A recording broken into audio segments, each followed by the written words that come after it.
Welcome back to Manju blogs. అందరికీ ఎంతో ఇష్టమైన టేస్టీ అండ్ సింపుల్గా మటన్ కర్రీ ఎలా చేయాలనేది మీకు ఈ వీడియోలో అయితే చూపిస్తాను. ఎప్పుడు ఒకే విధంగా కాకుండా ఇలా చేయండి, సూపర్గా ఉంటుంది. మంచిగా మటన్ అయితే ఫ్రెష్గా కడుక్కొని దానికి కావాల్సినవి అయితే కట్ చేసుకున్నాను. చూడండి, టమాటా, ఆనియన్స్, పచ్చిమిర్చి. ఇక మంచిగా మటన్ అయితే ఫ్రెష్గా అయితే కడిగేసుకున్నాను.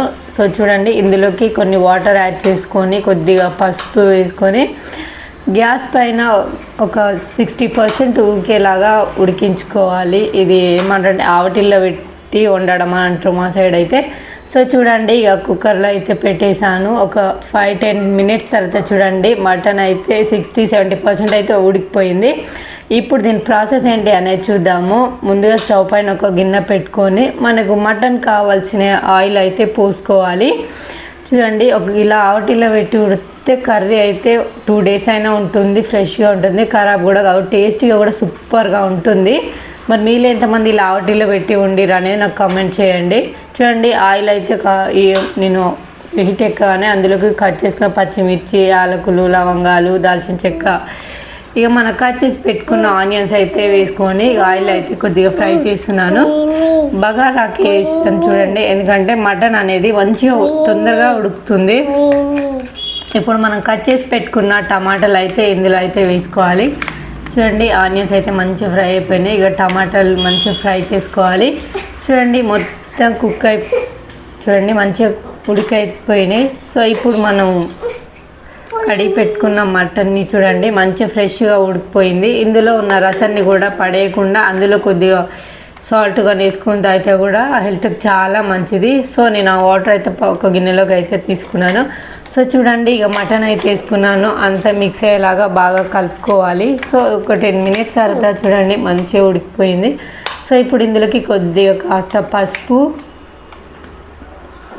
చూడండి పసుపు అయితే వేసుకున్నాను. సో ఇప్పుడు ఇందులోకి కొద్దిగా అల్లం వెల్లుల్లి పేస్ట్ వేసుకొని మంచిగా పచ్చి వాసన ఇలాగా మంచిగా మిక్స్ అయ్యేలాగా బాగా కలుపుకోవాలి. చూడండి, మటన్ చాలా బాగా ఉడికింది. సో ఇప్పుడు మంచిగా ఉడికిపోయింది కదా. సో ఇప్పుడు ఇందులోకి కావాల్సిన కారం అయితే వేసుకుందాము. చూడండి, మటన్ కర్రీ ఎంత అసలు నాకైతే మటన్ అంటే చాలా ఇష్టం. చూడండి, మంచిగా కారం అయితే వేసేసాను. చూడండి, ఇప్పుడు ఇందులోకి మంచిగా ముక్కకు మంచిగా కారం పట్టేలాగా ఒక 2 minutes అయితే ఉడికించుకుందాము. ఇప్పుడు ఇందులోకి కర్రీకి సరిపడా సాల్ట్ అయితే వేసుకోవాలి.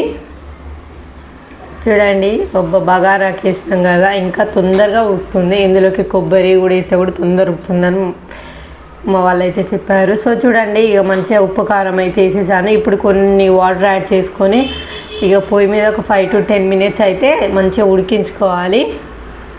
చూడండి, ఇక గ్రేవీ కూడా మస్తు వస్తుంది ఇలా వాటర్ ఎక్కి పోస్తే. చూడండి,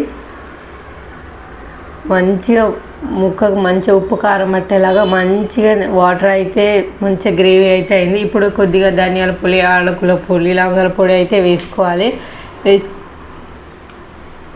చూడండి, మంచి స్మెల్ వస్తుంది మసాలా వేస్తుంటే. అసలు మటన్ కర్రీ చూడండి, చూస్తే నూరిపోతుంది.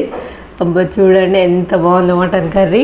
సో చూడండి, ఇక మంచిగా మటన్ కర్రీ అయితే ఉడికిపోయింది. ఇప్పుడు మనం కట్ చేసి పెట్టుకున్న కొత్తిమీర వేసుకొని ఒక 2-3 minutes పాటు ఉడికించుకుంటే మనకి ఎంతో టేస్టీ అయినా ఎంతో అందరికి ఇష్టమైన మటన్ కర్రీ అయితే రెడీ అయిపోయింది నా స్టైల్లో. చూడండి, మంచిగా చూసే నూరిపోతుంది. మరి మీరైతే మటన్ అంటే ఇష్టం కావాలి. మా వీడియో నచ్చితే లైక్ చేసి సబ్స్క్రైబ్.